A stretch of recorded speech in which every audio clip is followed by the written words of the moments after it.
Les scientifiques africains sont souvent mal évalués. Oui, les scientifiques africains sont souvent mal évalués. Pourquoi? Parce que les critères d'excellence scientifique se rapprochent des critères utilisés dans les pays du Nord global. Il y a un dicton qui dit « On ne peut pas évaluer l'éléphant à sa capacité à grimper sur un arbre ou à sa capacité à nager ». Il faut avouer que depuis longtemps, la méthode scientifique a toujours privilégié l'évaluation quantitative.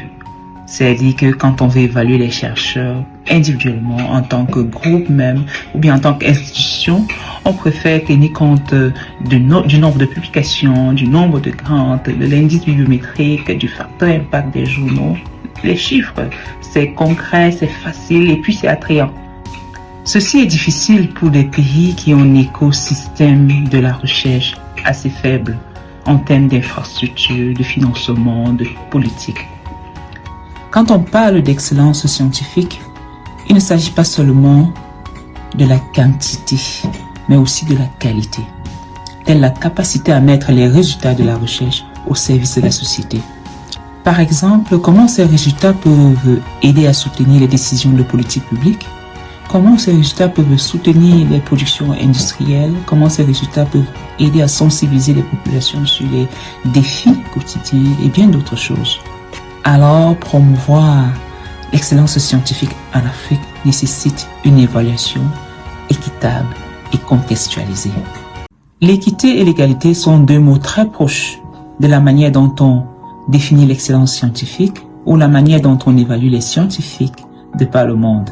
Une évaluation basée uniquement sur les critères quantitatifs tels que mentionnés dans la première partie de la vidéo sur l'excellence scientifique, dont une évaluation quantitative, c'est certes rapide, mais ça obéit plus à la logique d'égalité formelle où on traite tout le monde de la même manière, mais ignore la notion d'équité où on traite chacun de façon juste en fonction de son contexte.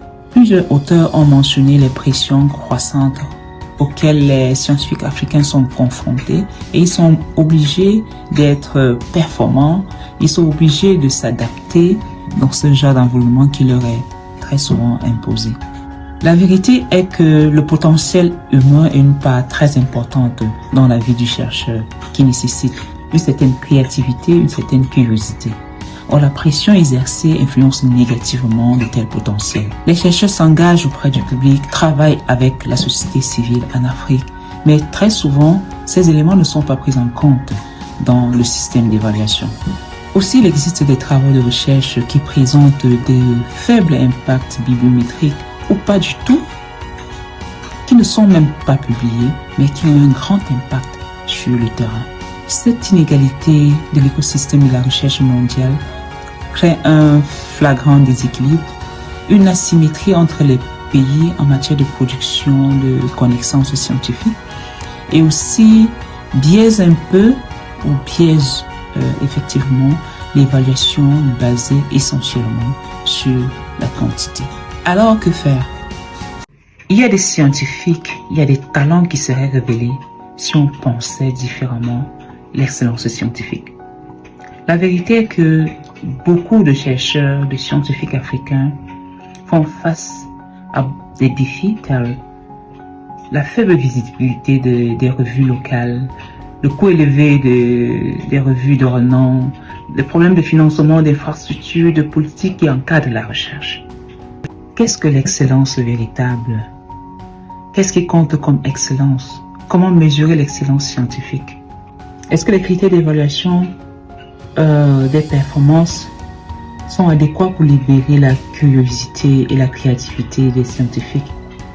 Il est nécessaire d'analyser les différentes cultures et systèmes de recherche et d'explorer les moyens par lesquels ils pourraient participer à influencer la refonte de l'évaluation et de l'appréciation de la recherche de manière ouverte, de manière inclusive. Nous avons besoin d'une méthode qualitative et plus holistique pour évaluer la recherche, identifier l'impact de la recherche dans plusieurs domaines, l'économie, la culture, l'environnement et bien d'autres choses, la santé. Former les scientifiques et même ceux qui évaluent ces scientifiques à la notion d'impact, de telle sorte qu'ils aient le même niveau de compréhension. À l'avenir, il faudrait que l'excellence soit remplacée par la qualité. La pratique des évaluations façonnées par un discours universel sur l'excellence non seulement ne permet pas aux institutions ou aux pays d'atteindre leurs objectifs spécifiques, mais aussi ça restreint un peu cette diversité, cette inclusion de différents types de connaissances, et aussi ça renforce les inégalités entre les scientifiques dans les différents pays.